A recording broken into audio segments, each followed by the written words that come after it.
All right, good evening and welcome to the Norwood Conservation Commission meeting tonight, Wednesday, April 10th at 7:30 p.m. If anyone else is recording tonight's meeting, please let us know now.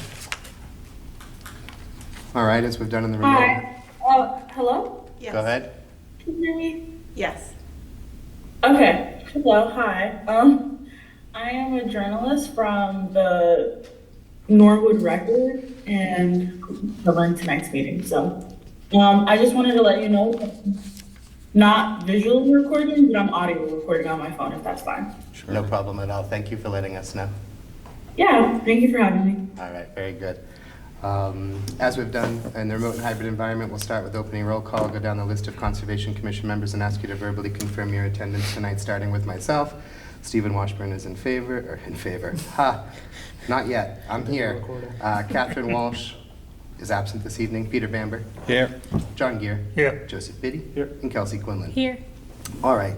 We'll start with public hearings tonight. I believe I saw a note in my email that we've had a request for a continuance on this one. It's going to be 79 through 85 Astor Ave. It's a notice of intent under Norwood file number 2024-07.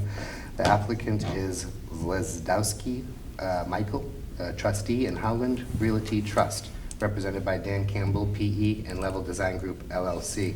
The project description for this application is a proposed residential subdivision including a roadway, stormwater infrastructure, and associated earthwork and utilities. Do I have that right, Ms. Rockland? We have a request for continuation on this one? Yes. And is that for our next scheduled hearing, which May is on May 1st? All right. So moved. Second.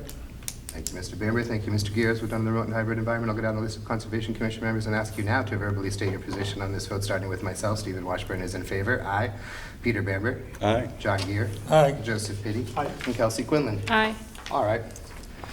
That takes us through the public hearings for this evening and right into wetland issues and updates, beginning with an update on Moderna. What do you say, Ms. Rockland? So I worked with David Macwell, who is representing Moderna, to make sure that the changes that they were proposing to their security islands would result in enough pervious surface to counteract the amount of impervious they were adding by changing the cover on some of the islands. So they ended up deciding to put in 2 landscape islands in the parking lot that previously they had decided to remove. So that would add some pervious area. And then they enlarged one. And they're going to cover them in mulch and native woody plants. So that would provide 79 square feet more pervious surface than they'd proposed initially. So I said, that sounds good. That's what we're looking for. Thank you. So I wanted to let you know. There was a mention about a swap or recommended substitution of one of the native species related to drought resilience or tolerance. Yes. That was well received. Yeah. And then I mentioned as well that Sarah Dixon and Holly Jones and Gary Pelletier needed a copy of the updated plan. But Sarah noted they hadn't yet received that, so I have to stay in touch with David Macwell, make sure they receive it. So what is the, just to be clear, is it 79 total square feet or is it additional square Additional. feet? Yeah, okay. Okay, so 80 additional square feet. We'll take it, right? Yeah. Very good. So I appreciated them working towards that with me. Yeah, yeah. Bringing back some of the formerly proposed islands and otherwise seems like a creative way to get somewhere. Yeah, very good. So no motion or further consideration required, just an update on that front? All right, what do you say about FM Global? FM Global continues to update us with their stormwater inspections, and I don't know if you had a moment to read their latest update, but it's that all the fixes that they made are working well, and so they're going to start doing stormwater inspections less frequently because everything is going according to plan. I did read that, and I was just curious, is that premature, or is that fine with you? I will probably go for a site visit and check it out. Tetra Tech has been doing the stormwater inspections. And I have faith in what he's finding, so that's helpful. So I get updates from him and then from Scott Turner from Environmental Partners too.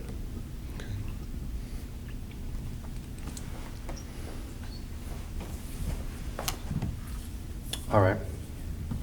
This next one seems to have a bit of meat on the bone. Ms. Rockland, review and discuss regulatory changes related to Mass DEP Climate Resiliency 1.0 regulation package. So they extended the deadline for comments, and they're asking conservation commissions to share comments with them if we want to see any changes to their proposal. So they're the idea is they're going to use more updated data so that they take into account the greater rainfall we've been receiving with climate change. Let's see, what else?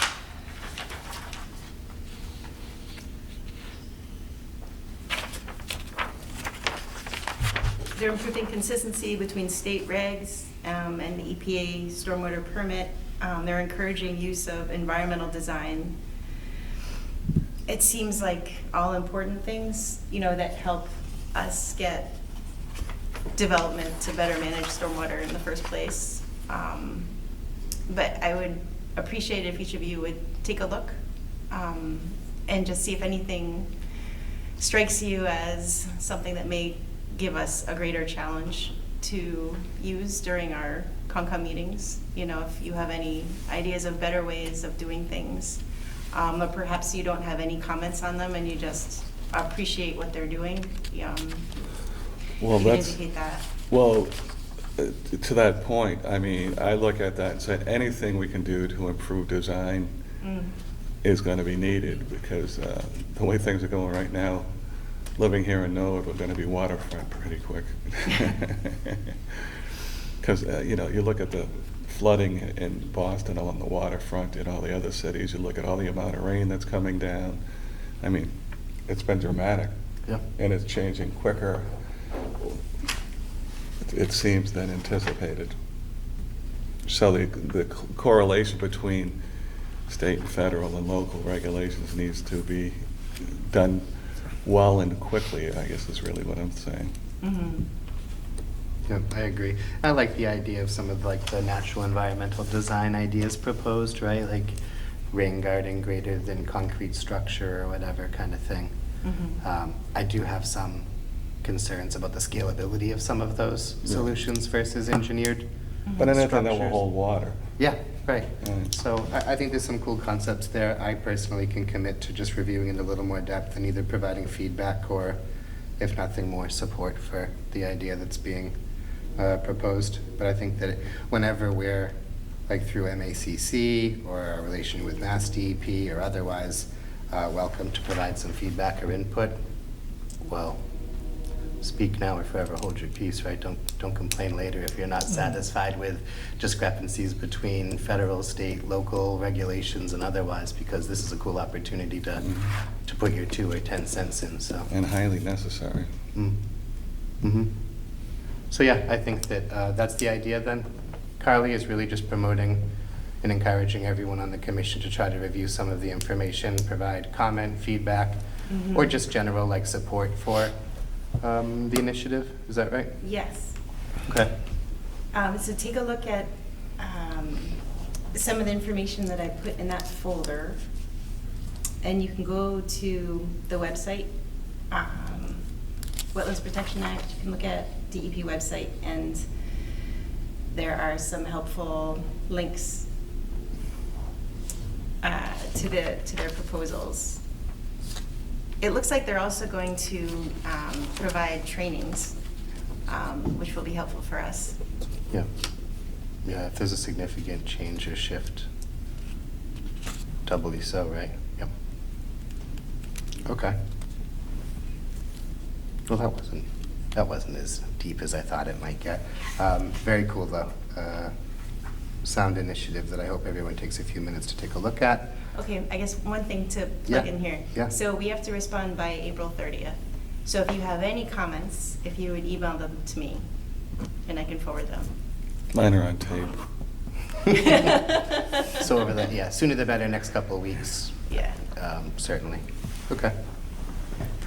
I guess that takes us to Conservation Commission business on the agenda, starting with the CPC report. It is typically rendered by Catherine Walsh, who's not with us this evening. Unless you have something to mention on that front, Carly, we could just proceed until next meeting. I have a line item for minutes to approve, but I don't have dates. I don't know that there are minutes to approve right now. There are none. Okay. How about an agent update? There's a few line items here of interest, Carly. Okay, let's see. Thank you for filling out the open meeting law materials. Steve, I think you have a sheet right there too. I do. Sign. Okay, great. Let's see, Endine Greenhouse, I went out to Endine Park with the students and they showed me an alternative spot for the greenhouse that's a little bit further downslope from our trees in the food forest. Mark Ryan had mentioned that we should leave enough space so that our food forest can expand downslope. So the idea of pushing the greenhouse a little further downslope to allow for that would be helpful. I did bring up with the students that if they wanted to tie in to the water line, there would be a cost for that. And it seemed that they could just put a hose, attach a hose to the spigot and run that to the greenhouse, and that would reduce potential for cost. And they seemed okay with that. Let's see, Earth Day Fair is coming up. Yep. I was chatting with Steve about that. I was trying to recall who had volunteered to work the Earth Day table. Catherine. She's not here, so it works. I did. Honestly, or I are you did. joking I know I around? did. No, honestly, she said yes. Okay. Yeah, I think it may have even been Catherine that mentioned the fish activity thing or whatever Right. from past efforts or whatever. Okay. Do I sign this somewhere? Yeah. So I'm not going to be able to join because I'm going to be out of state. Does anyone else here want to join for that? Or When's do you have Earth Day access to again? people? Sorry, what? What day is Earth Day again? The 21st. It's on this Sunday, I think. So there's going to be some supplies from the Ponset Watershed Association at the table, which is always helpful for making conversation with people. And there's the fish activity, and I thought I could work to print up a visual of Norwood, potentially, Concom lands, maybe wetlands. Do you all have more ideas for what could be on the table that you would want to interact with people about? One thing we could also do is the description of being a conservation commissioner to see if anyone is interested in applying or telling people they know who are interested in this topic. Couldn't hurt. So more ideas for what should be on the table. I'll brainstorm a bit. I love the fish idea. I'm happy to help, as I mentioned in our conversation yesterday, if we need support, like producing some of the materials or otherwise. Can I ask, I know Norwood Day, 101 was recently, was that last Monday or something? It was on Monday, yes. Okay, now was there like any material for homeowners for how they might interact with the Concom? Like Oh, building a interesting. deck? Do you, I think that's kind of the biggest gap that I know of, that a lot of folks just don't know when they should anticipate interacting with the Conservation Commission. Is it? That's very true. So I didn't know if there Yeah. were any materials that maybe could be repurposed. We have a brochure in the office, a box of them, and it is so dense with information that is just inaccessible. It's like you look at it and you're like, Yeah. So it'd be great to find something that's shorter and more to the point. So maybe I'll poke around Okay. Yeah, for at that point, in my professional life, we had put together a handout postcard. It's like a 5x7. I think we had 500 of them created for like $15 or something like that. And folks were really receptive to taking them and putting them in their pocket. And our goal with it was to get traction and visitation to a website. I'm sure people would be more likely to use it than a full brochure and maybe a packet. Especially if it's Yeah, I like that idea, like QR code or whatever on it to get you more resources and. Yeah, we had a QR code on it. Maybe do maybe to your point, Kelsey, putting on like FAQs that are Concom oriented, think about putting in a deck. Do you live adjacent to water and want to do X, Y, Z? Are you clearing brush? And those can sort of be leading to meeting up with us, hopefully. That's a great idea. Yeah, I think, and I don't think maybe for even this Earth Day, but a future one, like maybe a tablet that linked to the town GIS, like, do I live in a wetland? Like, are there wetlands on my property? Like, I just don't think a lot of people have any connection between this board and how it affects their neighborhood, right? Like, where's the jurisdiction? That's all. So I think that we could use a large map of Norwood with wetlands on it. That's a great start. So just to- people could find their street Exactly. and, Because we have a lot more wetlands than people realize. Absolutely. yeah.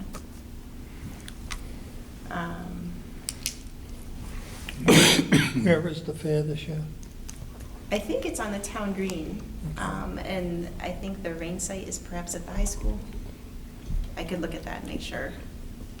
I thought I read that.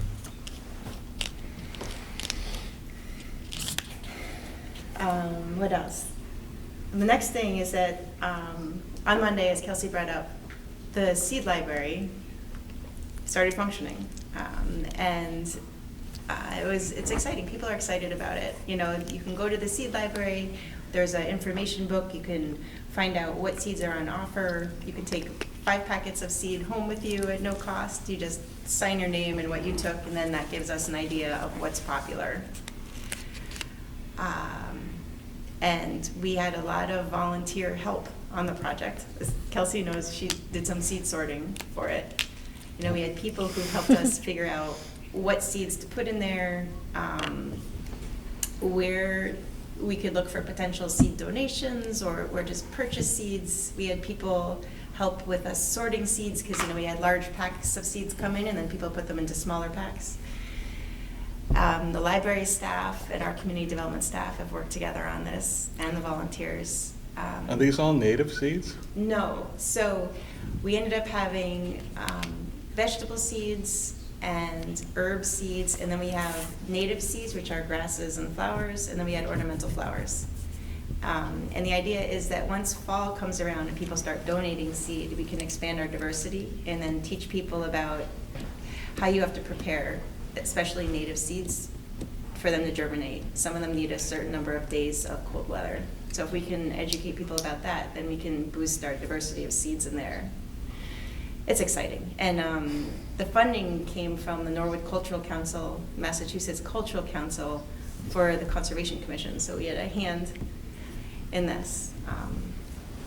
At Norwood 101, it was a positive experience to talk with people about it. Have them look through the information binder and pull out seeds and sign out, and It was exciting. yeah. Very cool. When Carly and I talked a little bit about this yesterday, I mentioned once more that I loved the idea of kind of encouraging that median planting that we see some places in town, and maybe like curating or selecting low growing so we don't obstruct views and otherwise, but maybe starting to promote that idea or exploring the notion of promoting that idea, because I think it's a really cool way to get more pollinators throughout the town, and it's actually quite beautiful, I think. And it almost feels like it's a set it and forget it kind of deployment. In our neck of the woods, there's a few curbs that you'll see covered. Yeah. And I when think the season comes. in addition, a sign that explains it, and I think it really triggers people to think a little bit more differently about what they purchase and plant in their Big yard. time, big time. Yeah, so I don't know like what's next steps could be on that front, Carly, but you seem so immersed in the program that I would just encourage or welcome like that idea to be presented when time may be right. I think the entire initiative is wonderful, and I think that could be a cool, small addition to the program. Yeah, absolutely. And we got advice on the seeds to use from like the Blue Stem Native Plants Nursery in Norwell, and from another woman who has, it's called Dragonfly Natives, and who else did we get information from?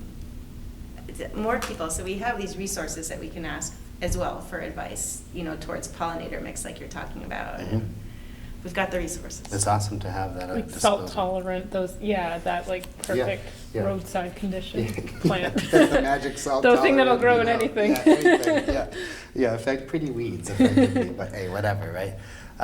No, kudos to everyone involved in that entire initiative. I think it's wonderful and a massive resource for the community, so, yeah.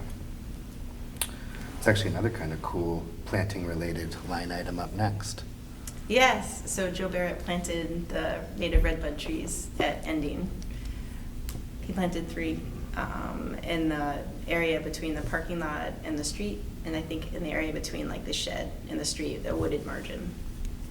Yep, very cool. Appreciate the So what attention. species would that be? It's What- redbud. What tree group is it in? Circus canadensis, it's a shrub. Okay. And it's got pink flowers that grow actually along the branches as opposed to twigs. It's fascinating looking. Are those in bloom right now? I think it depends on the age of the tree. I have some in my backyard. They're very young, and one still has the buds on it. The flowers haven't opened yet. But Yep, very cool. Another thank you to Mr. Barrett for contributing those plantings. I think that that entire Indian space has really been reinvigorated and exciting to see all the activity. yeah. All right, what else, Kylie? Member recruitment, okay, with 2 of our members, our longtime members. Pillars of the commission and the Yeah. community. Yeah. Looking to leave, I think we have to get the word out that there are openings coming up.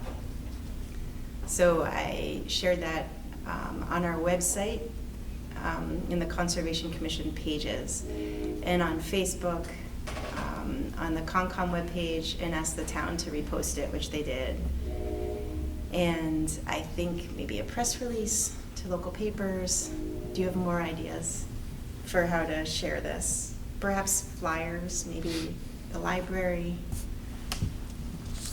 I'm open to ideas. I would suggest you directly reach out to individuals that you think may be of interest. Yeah, Carly and I talked a little bit about this yesterday, and I agree with what Peter just said. I think that, not to stroke egos or fluff pillows, but these are massive shoes to fill, and I think that just being very considerate about the candidates that are selected to replace them is in everyone's interest, certainly.